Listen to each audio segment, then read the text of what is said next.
But let me ask you something. Mike, let me ask you a question. Okay, I want to ask you because I know you've won 3 championships. That ring ceremony, what's your record when you play on ring ceremony night?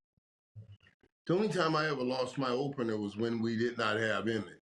Okay. That set going back to back Super Bowls because Emmett's, Right. I don't want to say you can't just set out he didn't have a contract. Right. But that's the only opener. Okay. That I remember losing. Be honest with you. But let me tell you the big parts of this that I'm telling you. There's a battle going on that reminds me of an old battle. Tyler Booker going up against Jalen Carter. That battle, it's his first time going in. That's going to determine a lot of what happens in this big game. It reminds me a lot when Big E used to have to take out Reggie White. Right. That one dude that has terrorized the team, and then you getting the young rookie to come in and take care of that business. And also, there's one more thing I gotta say, because I can button this thing up.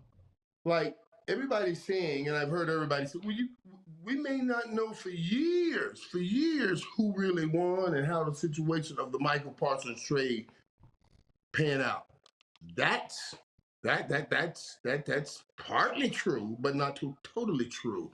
The reality is, if Ken Clark comes in here and they shut down this run game tonight, and all of a sudden Dallas can stop the run with these big guys they have. Saquon Barkley rushed for over 2,500 yards playoffs and regular season last year.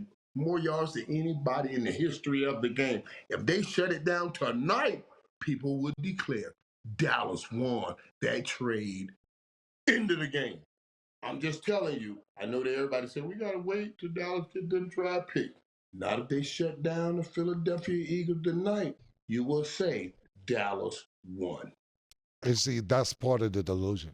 Yeah. Because you have a good game and Saquon Barkley doesn't have a good game, then you won the trade like it's not 17 other games, 16 other games left in the season. Right. This is the part of the delusion, and Dallas are going to go off and sit there and say, we beat the champs. Saquon Barkley didn't even get 100 yards rushing, and yada, yada, yada. Yeah. And then next week you'll play somebody named Joe Schmo and they'll have 394 yards rushing on y'all because y'all are focused on one thing.